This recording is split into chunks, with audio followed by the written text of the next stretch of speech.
Photo फोडू नका, काळजी घ्या. काय आणलं या नारळावरती लक्ष केंद्रित करा. बस पाण्याचा महापूर फुटलेला नारळ म्हाताऱ्यांचा.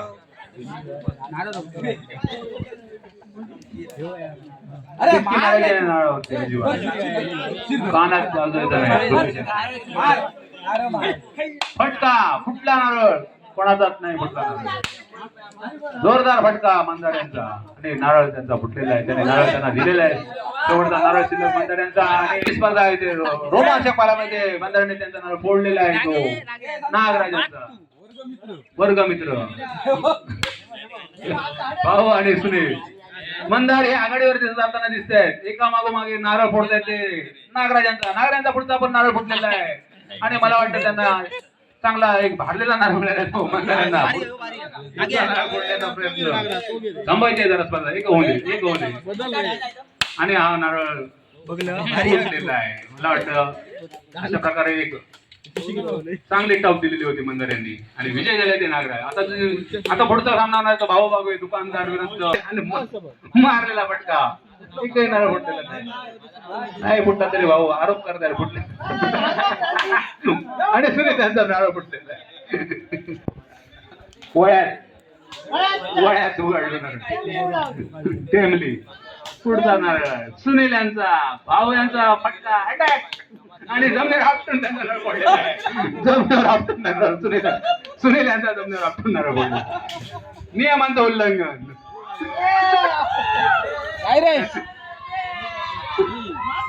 पुढचा नारळ सुनील विरुद्ध भाऊ अटीतटीचा सामना तमाम क्रीडा शौकीन उपस्थित आणि दोन हाताने फुटलेला आहे. सुनीलचा फुटलेला आहे. फुटलेले नारळ कोणाला हवं असतील आणि हा पुढचा नारळ मला वाटतं शेवटचा नारळ शिल्लक. सुनील परब यांचा शेवटचा नारळ शिल्लक. भाऊ भाऊ यांचा आभारी अजूनही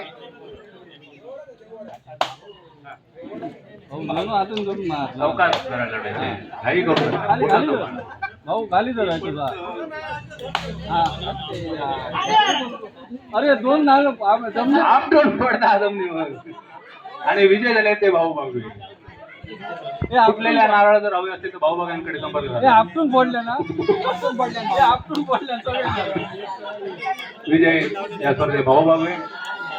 यानंतर 58 विरुद्ध 67 67 फटका पाहिला स्वामी यांचा.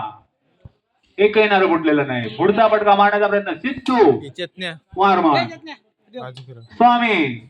पुढचा फटका नारळ फुटलेला नाही कोणाचाच फुटलेला नाही. आवाजावरती सांगतोय अनिल मेस्त्री पंच म्हणून. बघा पंच फुटला असेल तर फुटला म्हणून सांगा, नसेल तर आपटून फोडून टाका. फुटला नसेल तर आपटा. फटका आवाज हात सांभाळा. नारळ फुटला नाही तरी चालेल. झाला तरी असाच नारळ दिला जाईल तुम्हाला हवा असेल तर, पण कोणाच्या हातावर मारू नका.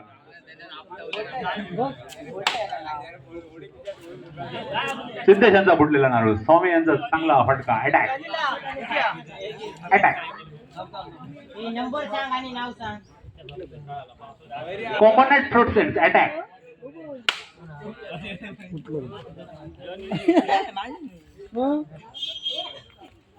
रामदास सावंत आणि अनिल मेस्त्री मैदानात.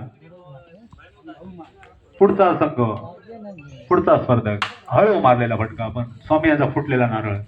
त्यातून निघालेलं पाणीचं पाणी चौकडे. पुढचा फटका फुटला नारळ हातातल्या हातात. दोन्ही नारळ हातातल्या हातात फुटलेले आहे. कमालीची झालेली आहे गोष्ट ही. दोन्ही नारळ फुटले. दोन्ही नारळ भावी. स्वामी विरुद्ध सिद्धेश. पुन्हा फटका आवाज येतोय. फुटला स्वामी यांचा नारळ. पाहूया सिद्धेश यांचे 2 नारळ शिल्लक राहिलेले आणि 58 नंबर विजयी. पुढची स्पर्धा पुढचा सावंत आणि पहिला फटका फुटलेला नारळ. मेस्त्री यांचा सावंत तयारीत पुढचा नारळ खेळण्यासाठी आणि हा फटका बघूया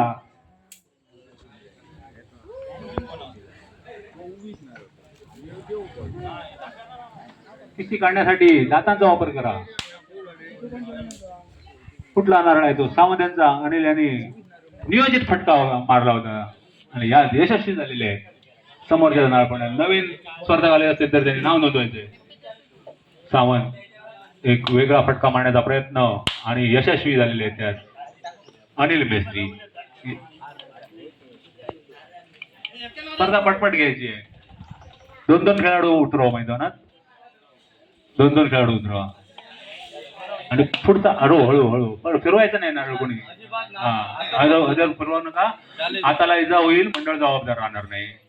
फर्स्ट एडचं सामान आम्ही आणलेलं नाहीये. स्वतःच्या हाताला तुम्हाला काम लावावं लागेल. पुढचा फटका अनिल यांचा आणि मला वाटतं जोरदार फटका मारून अनिल मेस्त्री आणि जवळजवळ त्यांचे 4 नारळ फोडलेले आहेत. आता पुढचा नारळ एकच शिल्लक राहिला तो सावंत यांचा आणि फटका सुद्धा सावंत यांच्याकडे आहे. पाहूया चांगला फटका. पण या फटक्यावरती सावंत यांचा नारळ फुटलेले आहेत आणि या विजय झालेले आहेत अनिल मेस्त्री. विजेत्यांचं अभिनंदन. नाव सांगा. 59-68 मिलिंद परब. आता जो सामना होईल तो मिलिंद परब.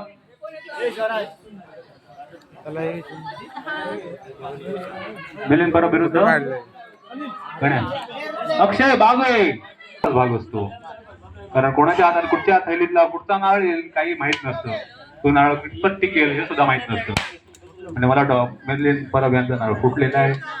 पहिला नारळ अबाधित अक्षय यांचा आणि दुसरा नारळ घेऊन मैदानात तयार मिलिंद अक्षय मिलिंद.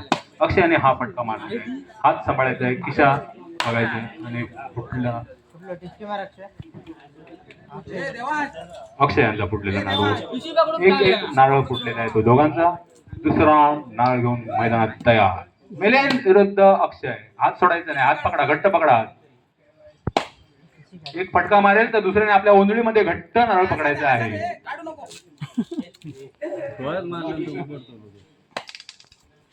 आणि हा फटका. पुढचा फटका परब यांचा. अक्षय आणि परब किशी काढायची आहे. किशी काढून द्यायची. किशी नाही. दोन्ही आपले. कोणाला बोलायचं. दोन्ही आपलेच खेळाडू नाही. पाणी येईपर्यंत जोपर्यंत काढून घेतात अक्षय नारळ त्यांच्याकडे. तपासून घ्यायचंय. पंचाने तपासून द्यायचंय नारळ कोणता फुटला. पुढचा फटका अक्षयांचा. फोडला नारळ. एक फटका 2 वळी आणि पुढचा नारळ घेऊन जातो परब. मिलिंद पर्यंत पुढचा फटका आणि स्वतःचा नारळ त्याने फोडून घेतलेला आहे. त्याच्या नारळातून पाण्याचा पूर इथे पाहायला मिळतो. गोड्या पाण्याचा पूर. पुढचा फटका. अटीतटीचा सामना. दोन्ही स्पर्धक अटीतटीचे आणि यामध्ये विजय झालेले आहेत ते अक्षय बागवे. विजेत्यांचं अभिनंदन. उपविजेत्यांचं सुद्धा अभिनंदन. अक्षय आणि मारलेला फटका. 2 हातात नारळ पकडायचा आहे. नियमांचं उल्लंघन करू नका.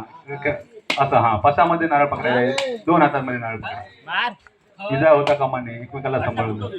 इथे बंधुप्रेम दिसतंय दोघांमध्ये. एका सामंजस्यपणाचा खेळ इथे दिसतोय. दोन्ही भाऊ आणि फोडलेलं आहे नारळ त्यांचं. इथे गै नाही कोणाची. आणि फोडला. तपासून बघा कोणाचा फुटलेला नाही. फुटलेला आहे. पंचांनी तपासलेलं आहे. चेक केलेलं आहे. आणि मला वाटतं पाणी फुटला नारळ सूरजांचा. हात धरा. हा असं बरोबर आहे. नियमांचं पालन करा. फुटला नारळ कोणाचा जरी फुटला. आटल्या हातामध्ये पाणी आहे. ज्याच्या हातामध्ये पाणी त्याचा नळ फुटलेला आहे.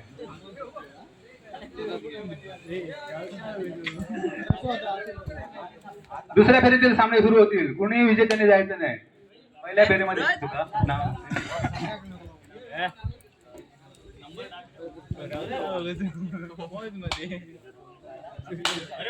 गणेश परब आणि मला तर सूरज यांचा नारळ अबाधित. अटल्यांचा फुटलेला नारळ. पुढचा नारळ खेळण्यासाठी स्पर्धक तैनात. फटका. हळू दोन्ही एकमेकांचे हात सांभाळा. उद्या रक्षाबंधन आहे, राखी बांधायला आपलं मनगट साबूत ठेवा.